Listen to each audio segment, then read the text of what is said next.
Thank you for tapping in. Oh my goodness, I got something in my throat.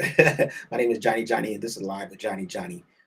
So let's get just dive right into it. People have been talking about Dr. Fauci and his vaccine.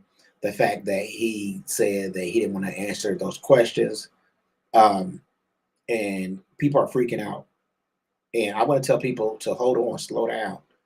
He didn't answer those questions for a reason. It's because these are the same people who try to take him down, try to get him arrested, things like that. And he's been over this. Dr. Fauci has been over this over and over and over and over again. Dr. Fauci was the same doctor who helped with the AIDS pandemic. So he's been in the White House for a long time. Okay.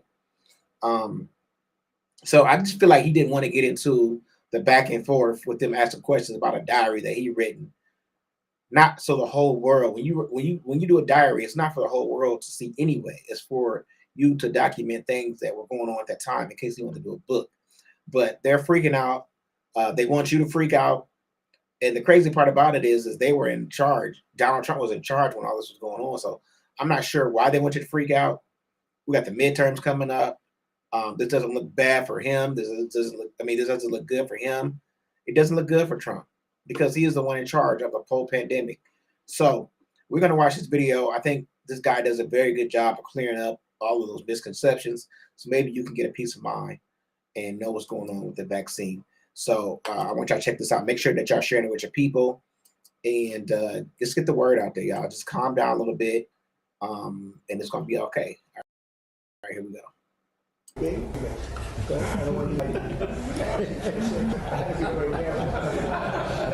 would have been a great sound, but over 5 missiles and Right. And I'll give you a segment about that. And then Ossoff's challenger, Mike Collins, ran away from reporters while he was asked about his son-in-law, who he's worked with and who he's very close to, being, I guess, just a neo-Nazi. What do you describe someone as who says Americans should only be people of, okay, how did he word it? He said, who are descendants of the founding stock or descendants of the heritage that the founding stock came from, meaning white. Okay, that's he a lot of words to say American means white, which if you know anything about America, it very much is supposed to be more than that. Thank you all so much for joining us. We're going to try to have a good time despite all this going on, starting with this. Anthony Fauci's diary has now become quite the source of outrage for the right wing. We've been discussing that all this week with them shouting at him, "You're a disgrace, you're a traitor, you got people killed," when in reality he was trying to save lives, and their dear leader Trump was the one who cost a lot of lives with his botched response to the pandemic and denial of science. But different nuggets are coming out of this diary that's been revealed, which, by the way, we're now learning, according to RFK Jr., that the reason they were able to hand it over to Rand Paul, which caused this latest revamp 2026 COVID discussion for some reason and Fauci demonization, was that Fauci wrote a diary so that he could later have documentation of all of the crazy events he was managing and maybe write a book about it. And then he, leaving, sent the entire diary in email through government email. So then RFK Jr., one of his underlings, was able to find the entire diary sent over an email, and then they exposed it all to the public. And as I've said, there's not many bombshells, according to reasonable people. According to some in the right wing, there are huge bombshells, like Fauci was shocked by how famous he got, and that was proof that he's an egomaniac. Or he discussed the lab leak theory, and then they cut it out of context to say he knew it was leaked from the lab, which we still don't know that to be the case. But in reality, if you read the very next line, he was substantiating the natural animal to human jump theory. So if you are honest about it, there's not many bombshells, but there are interesting anecdotes, like this one about Obama, okay?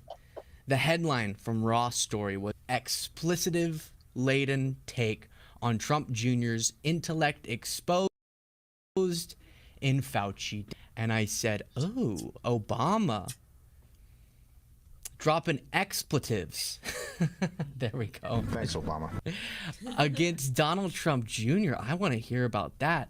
And you have this coming again from Fauci's diary. He wrote, Obama reassured him, or this is from the Daily Beast reporting, Obama reassured Fauci that Trump Jr. is an effing moron before apologizing for using crude language, which is the most Obama way to insult someone ever, to go, he's an effing moron. I apologize for my language. Immediately after saying it. So again, this is supposed to stay private. This was a secret discussion between Obama and Fauci, but it's now being made public. Obama went on to say that Donald Trump was a hopeless idiot who was a pathological liar. He was very upset that none of the moderate Republicans were actually speaking out on my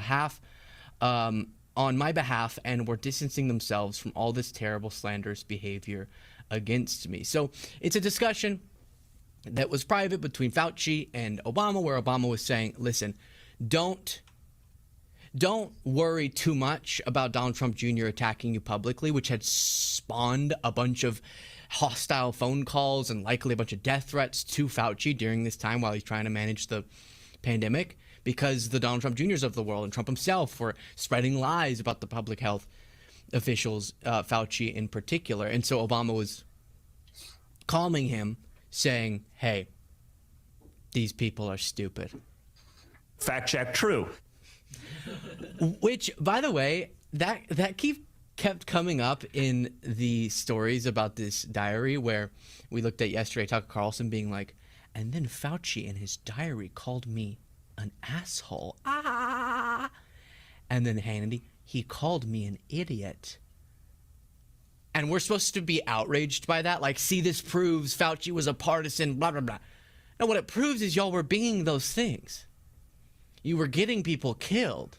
You were lying about him. You were making him some villain for little to no reason. I understand why in his own diary he would be insulting you. It has nothing to do with politics. Just how you were handling a crisis that he was trying to manage. And then I think Obama's out looking even better, describing Donald Trump Jr. as an effing moron. And then in Obama fashion, immediately apologizing. But that's not the only thing that we haven't talked about yet in relation to this diary. You also have Katie Miller, the wife of Stephen Miller, who has been publicly calling for Fauci to be imprisoned, being exposed for, at the time, going to Fauci for help. And the hypocrisy here of someone treating you so kindly, as the diary reveals, taking time out of trying to manage the entire country's health crisis to manage your personal health crisis. And then you turn around for clicks and call for him to be imprisoned. Katie Miller is being reported on here, Daily Beast. The passages about the Millers were initially part of the release, but quickly censored by Paul's staff. The secret diary entries reveal how Fauci calmed Katie when she tested positive for COVID while only 10 weeks pregnant with her first child, and gave her husband advice on what to do for both of their safety. Katie had anxiety, and the two remained in touch about her health for months. They texted as she traveled to be with her parents in Texas at the height of the pandemic. Fauci also called their doctor personally while being in charge of trying to save lives across America.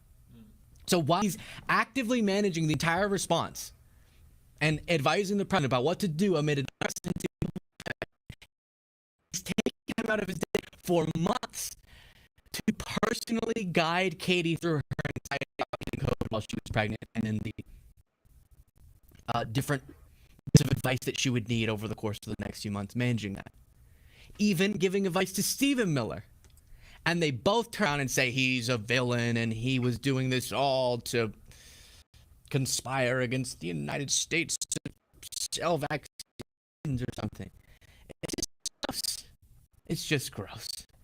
But when I feel confused about a topic, I like to go to Nicki Minaj to have her explain what to believe. She posted this image of Anthony Fauci and wrote, feeding tubes will be his portion. He will lose the ability to speak. Then and only then will he feel the collective pain and long-term ramifications he caused to newborns, young children who are still trying to become acclimated in society and schools, traumatized pregnant women who couldn't even have a family in the delivery rooms and visit, the elderly who died alone, people still struggling with mental health, suicide, people turned away from hospital at their most vulnerable moments, the trust that is now gone from innocent people toward their governments forever, billions of stolen money from hardworking taxpayers. I've been struggling to find the humor in any of this. God bless every side. You're stronger than you thought. God is in control.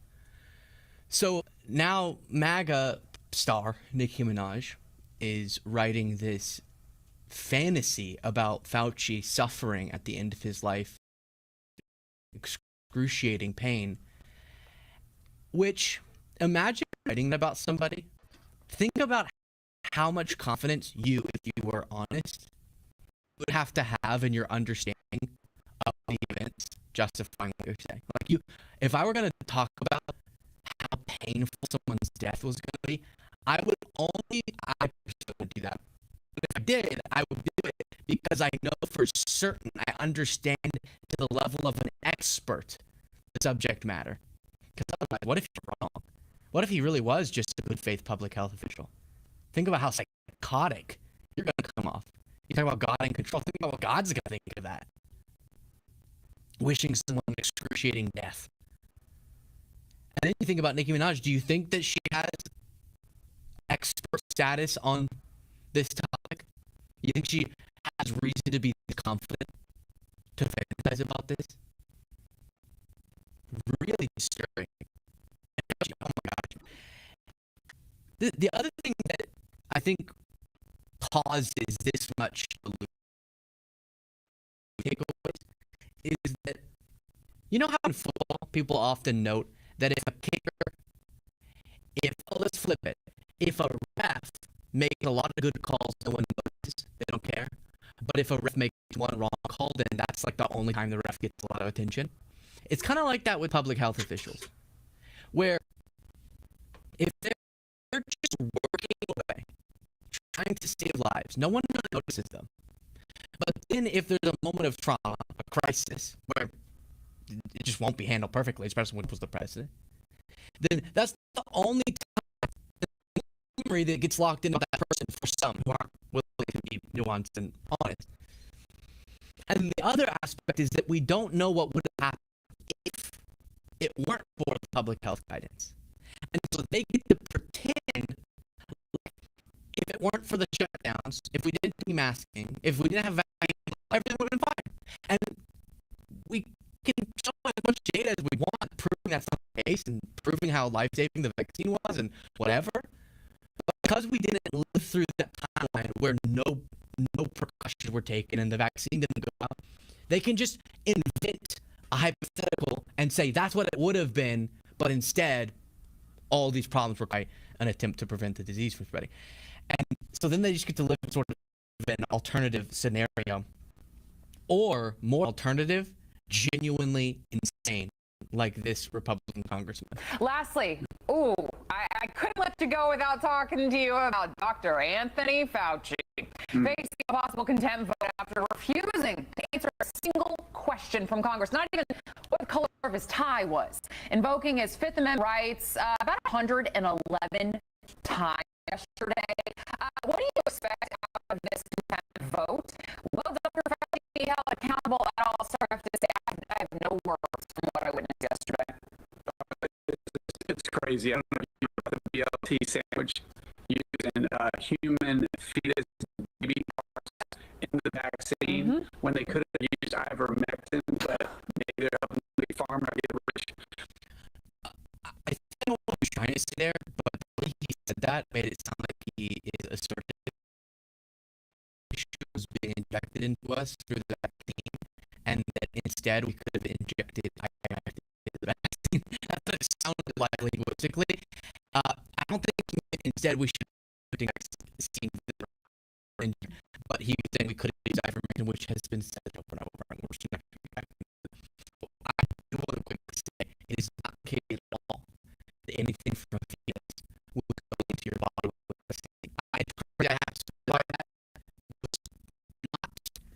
anything at all. They just said it. And this is what drives me crazy. Last thought on this. If CNN or the Associated Press, if they were a reputable outlet, it's one little fact wrong. The right wing goes, this is why liberal media is so biased and they're so disgraceful and they're so against Trump, and if they get a tiny little stat wrong. But these right wing outlets will have people come on and just say lies for large swaths of time.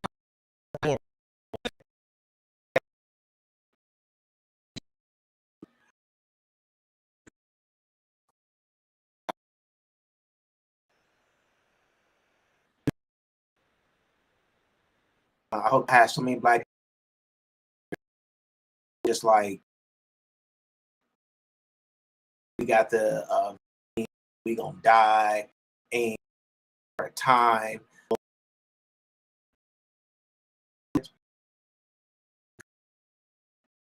Today, in the day 2, everybody thinks it's bad for you. You know what I'm saying, and all this and all that. When it could have, you know, did it. I'm still getting shots. I'm finna, you know, especially black men not to go to, just trust your doctor, because that's what's gonna put you in the grave. So just be.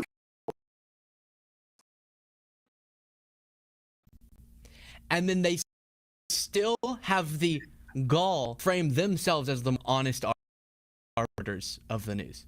When the dishonesty coming out in these outlets makes the CNNs of the world look like the most reliable, credible outlet that has ever existed by comparison.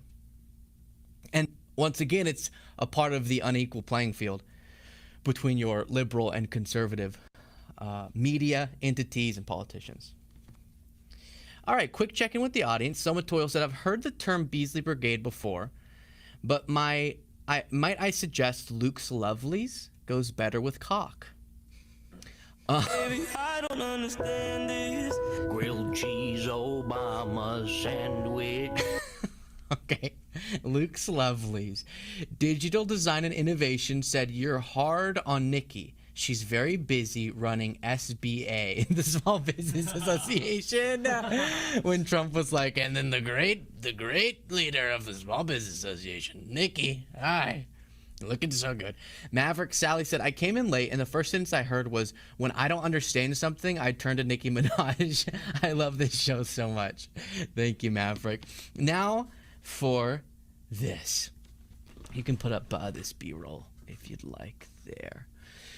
Vivek Ramaswamy is not someone we've talked a lot about recently, but he is the Republican nominee for governor in Ohio, and it's a very close race, toss-up right now, from what I can tell from polling. And he showed up to, what does that say? Yale National Convention. It's a libertarian convention to speak, and got literally booed off the stage.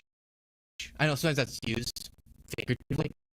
No, actually, he had to leave to sounds of booze. And we're going to start with that, but stick with me through the segment because we're going to tour through a few different races and touch on the topic of really struggling, these Republican candidates really struggling with their messaging and finding their footing. But as I said, it's a toss-up. Recent polls for the 2026 Ohio gubernatorial election show a competitive toss-up between Vivek Ramaswamy and Amy Acton, the Democrat, with recent surveys indicating tie or narrow leads within the margin of error. You remember this? You remember this when I had my little back and forth with? All right, so we're gonna stop there, and y'all let me know, y'all comment, and let me know what y'all feel about that. But I just want to say to people, just relax. Like,